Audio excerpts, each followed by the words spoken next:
Okay guys, so we're going to look at the machine that we use for delivering interferential therapy. Remember, this is just one of many that can be used. This is one of the ones that we have here that we use for that. Now you're familiar with this machine because we used it for high voltage galvanic stimulation already. So just to familiarize you with the settings.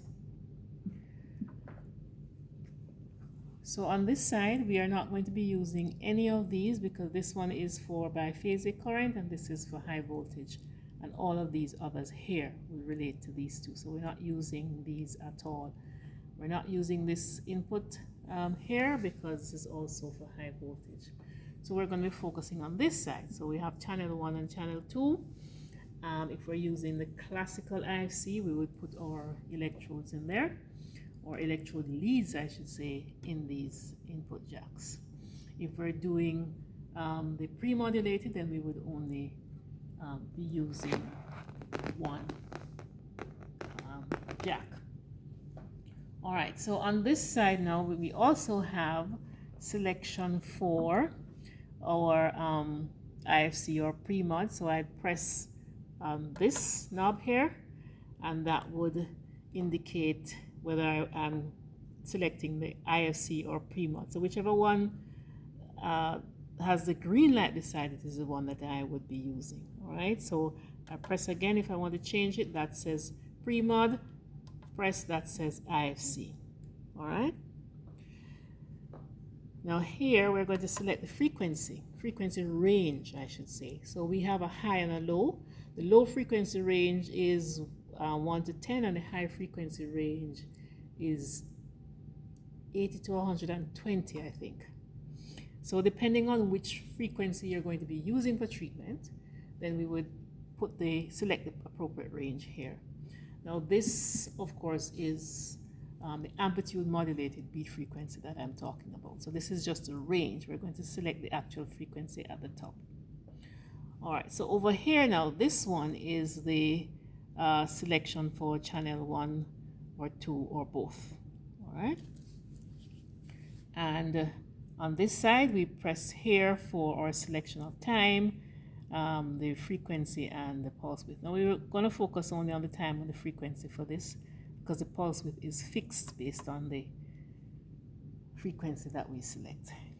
So we're going to put the time in first, so we select that. Time is displayed here, all right, as 10 seconds.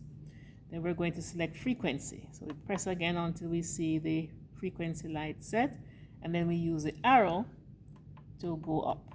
So for the particular case that I just gave you, we're going to use 100 hertz constant. So we're going to put 100 hertz on this side and 100 hertz on the other side. Okay? So we're going to have 100 hertz on both sides. Okay? So if we're using a frequency range like 90 to 100, then we will put 90 over here and 100 over here. All right, so once we've selected our frequency, we have our time set at 10 minutes. And we're using classical IFC, so we have that selected. And then the next step would be to put our electrodes on the patient, or we could put the electrodes on first. For classical IFC, as we would be using for this case with the low back pain, we're using 2 channels, so we would put the electrode leads here, and then we would put our testing machine as usual, and we would put our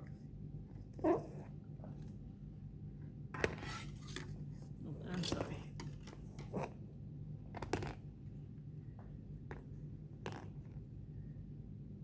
So we're putting the 2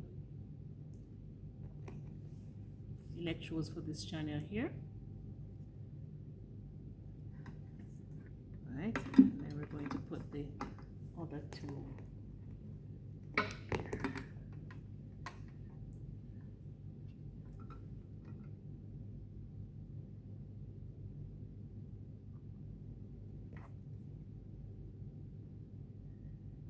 Okay, and then we will have our pads. And for this machine. As you remember, we use the blue round pads. All right, unfortunately we don't have, one of the pads is lost, so we're going to have to use one of the yellow pads from another machine. So let's put them down here for the time being. And we have the other two here.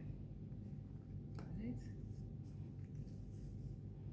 I'm just going to put this won't fit exactly in here, so I'm going to just put it on the outside for the time.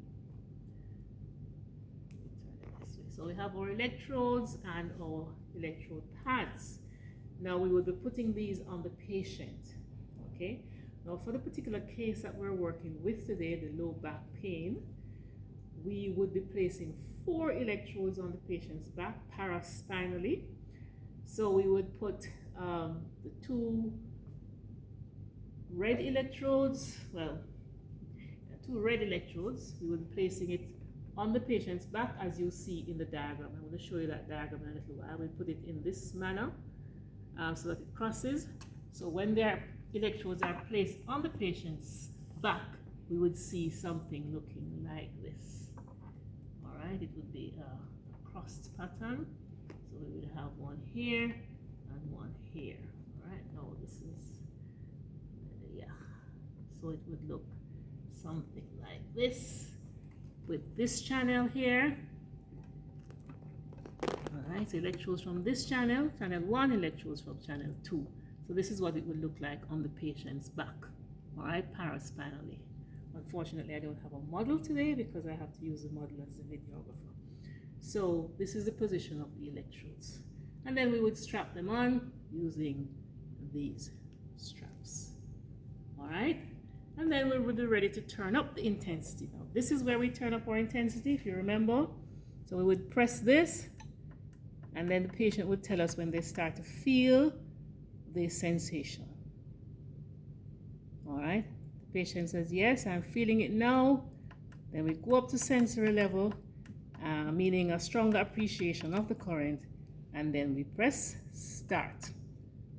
All right, remember, as you press start, you'll see the time counting down. All right, and that will go on for 10 minutes, and then the treatment would end after 10 minutes, and then we'll take off the electrodes. We would reassess and check the skin.